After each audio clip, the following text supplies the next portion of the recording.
एक जुमला कहा था जब नरेंद्र मोदी जी गुजरात के 2002 का दंगा हो रहा था उनके यहाँ, तो उस वक्त कहा था वाजपेयी जी ने, हे नरेंद्र मोदी तूने राजधर्म का पालन नहीं किया।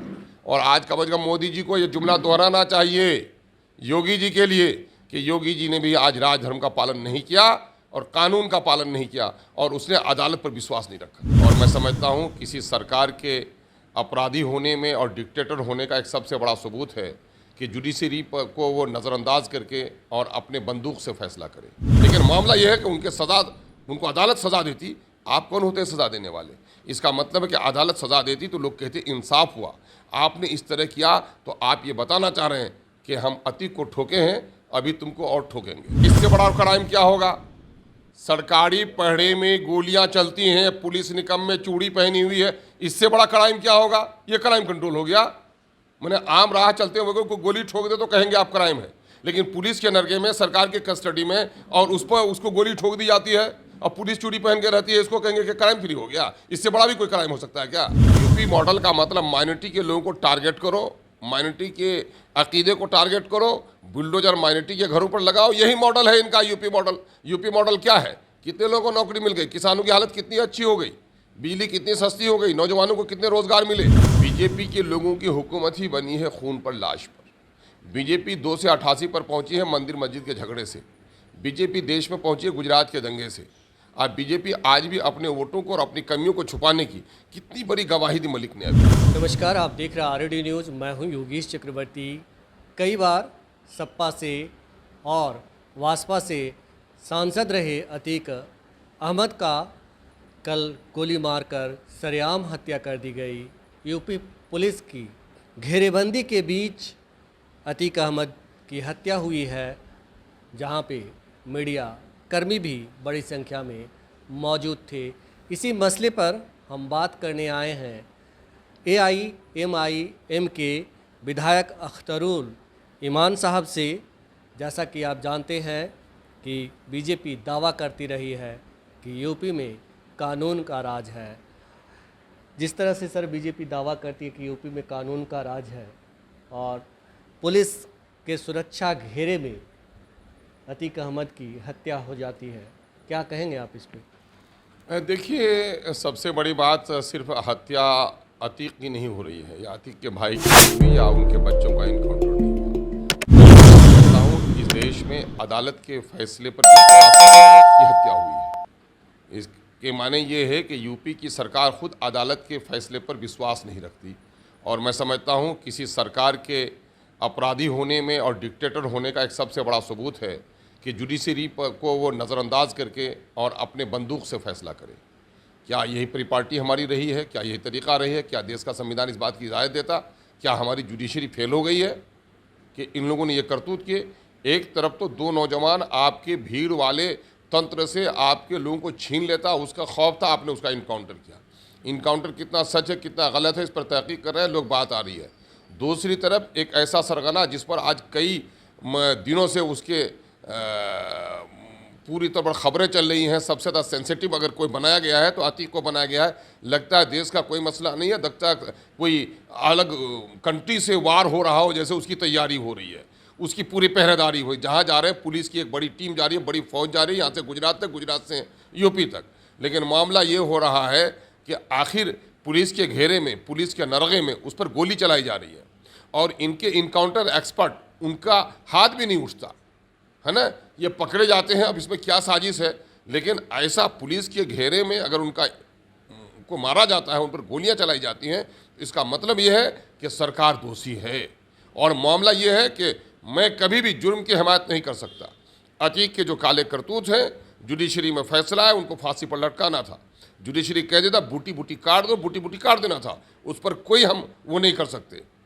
लेकिन मामला ये है कि क्या इस देश में दूसरे लोग भी ऐसे हैं? कातिल तो दूसरे लोग भी हैं, लुटेरे दूसरे लोग भी हैं, क्राइम में बहुत सारे लोगों की भागीदारी है।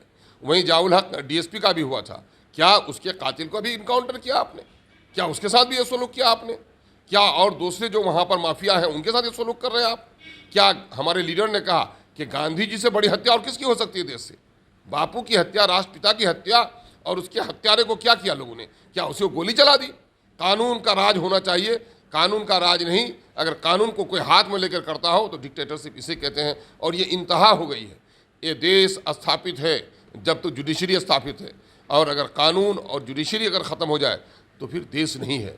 तो इन लोगों ने गोया आप कहना क्या चाह रहे हैं कि यूपी में कानून का राज नहीं है, सरकारी डिक्टेटरशिप? गुंडागर्दी है, सरकारी गुंडागर्दी है ना।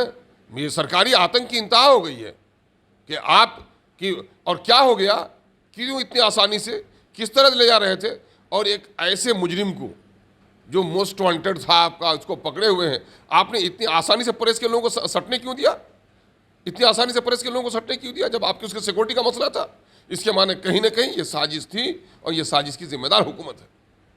आपको लगता है कि जिस तरह से ये पूरा मामला हुआ है, अब जो यूपी के मुख्यमंत्री हैं योगी आदित्यनाथ, उनको इस्तीफा देना चाहिए? भाई इस्तीफा क्या देना चाहिए? ऐसे लोगों पर, ऐसे निकम्मे या ऐसे मुजरिमाना काम की हमायत करने वाले लोगों को उन पर मुकदमा चलने चाहिए।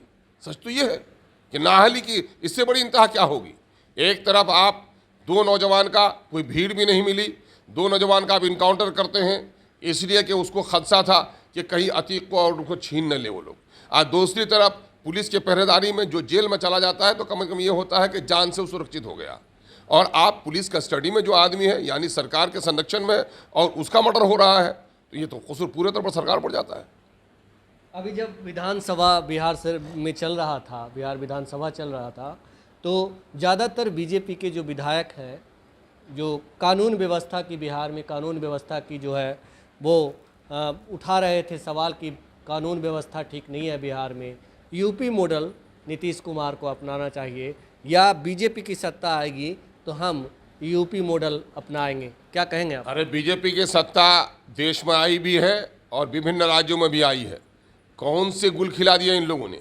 कितने नौजवानों को नौकरी दी, कितने गरीबों के खाते में पैसे भेजे, कितने काले धन वापस लाए, कितना। भाई यूपी मॉडल का मतलब माइनॉरिटी के लोगों को टारगेट करो, माइनॉरिटी के अकीदे को टारगेट करो, बुलडोजर माइनॉरिटी के घरों पर लगाओ, यही मॉडल है इनका यूपी मॉडल। यूपी मॉडल क्या है? कितने लोगों को नौकरी मिल गई, किसानों की हालत कितनी अच्छी हो गई, बिजली कितनी सस्ती हो गई, नौजवानों को कितने रोजगार मिले।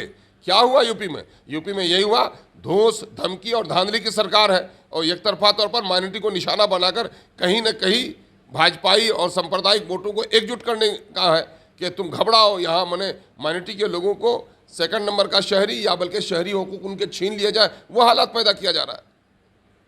जी जी जी।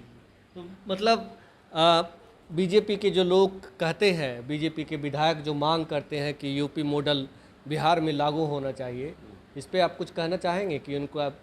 भाई उनको क्या कहना चाहिए, वो कौन सा मॉडल है?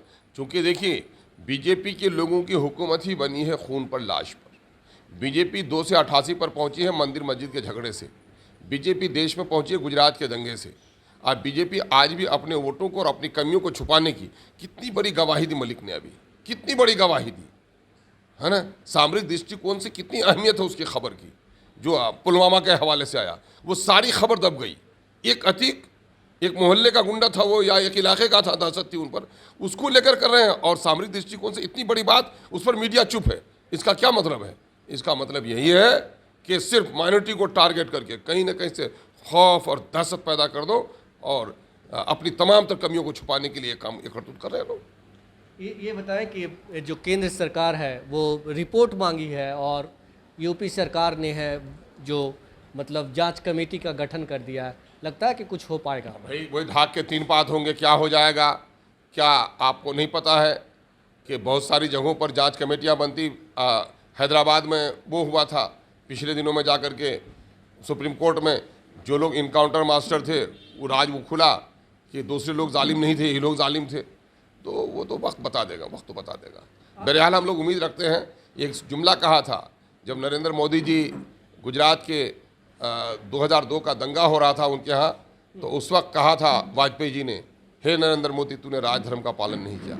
और आज कम से कम मोदी जी को ये जुमला दोहराना चाहिए योगी जी के लिए कि योगी जी ने भी आज राजधर्म का पालन नहीं किया और कानून का पालन नहीं किया, और उसने अदालत पर विश्वास नहीं रखा। योगी जी की ठोको नीति को कई लोग, बहुत सारे लोग प्रशंसा करते हैं।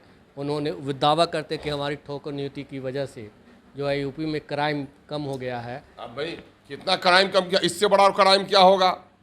सरकारी पहरे में गोलियां चलती हैं, पुलिस निकम में चूड़ी पहनी हुई है, इससे बड़ा क्राइम क्या होगा? ये क्राइम कंट्रोल हो गया। मैंने आम राह चलते हुए को गोली ठोक दे तो कहेंगे आप क्राइम है, लेकिन पुलिस के नरगे में, सरकार के कस्टडी में, और उस पर उसको गोली ठोक दी जाती है और पुलिस चूड़ी पहन के रहती है, इसको कहेंगे कि क्राइम फ्री हो गया। इससे बड़ा भी कोई क्राइम हो सकता है क्या? और इससे बड़ा क्राइम कि अदालत के फैसले पर विश्वास न रखकर गोली ठोकों से फैसला कर लेना, इससे बड़ा कोई क्राइम होगा क्या? सरकार नाकाम है जिस तरह से अतीक अहमद और उनके भाई। काम नहीं है, बल्कि सरकार का मुजरिमाना कसूर है कि उसने अदालत के फैसलों पर से विश्वास उठाने का काम किया है। ये बताएं कि ये लोग एक जैसे आपने कहा कि सरकारी गुंडागर्दी है, ये लोग हिंदू मुस्लिम और इस तरह के जो तनाव पैदा करके, खौफ पैदा कर करके मतलब चुनाव जीतना चाहते हैं, एक मैसेज देना चाहते हैं। क्या यूपी में अतीक के नाम के अलावा दूसरे नाम के लोग नहीं है क्या? दूसरे गुंडे नहीं है क्या? उन गुंडों पर फिर ये कार्रवाई क्यों नहीं? इंसाफ का तकाजा यही होता है कि जो भी मुजरिम हो उसको सज़ा दी जाए। आज चुन चुन कर एक कम्युनिटी को, हालांकि अगर वो आदमी वो मुजरिम है, मैं अतीक के करतूतों की, अतीक के नापाक अमल की कभी भी हिमायत नहीं कर सकता। सज़ा मिलनी चाहिए थी। उसने नुकसान सिर्फ यूपी के आवाम का नहीं किया है, बल्कि मुसलमानों को की नुकसान उसने किया है, कैरेक्टर जो उसने पेश किया है। लेकिन मामला यह है कि उनको अदालत सज़ा देती। आप कौन होते हैं सज़ा देने वाले? इसका मतलब है कि अदालत सज़ा देती तो लोग कहते इंसाफ हुआ। आपने इस तरह किया तो आप ये बताना चाह रहे हैं कि हम अतीक को ठोके हैं, अभी तुमको और ठोकेंगे। ये पूरे मामले की जांच जो है मतलब जांच होनी चाहिए, आला स्तरीय होनी चाहिए, बल्कि मैं तो कहूँगा कि सरकारी तौर पर नहीं, सुप्रीम कोर्ट की निगरानी में जांच होनी चाहिए। सुप्रीम कोर्ट की निगरानी होनी चाहिए। तो हमसे बात करने के लिए आपका बहुत शुक्रिया सर। बहुत तो बहुत ये थे अख्तरुल ईमान साहब, जिनका कहना था कि यूपी में जो कुछ हुआ वो सरकार के संरक्षण में हुआ और ये सरकारी गुंडा गर्दी है। योगेश चक्रवर्ती, RAD न्यूज़, पटना।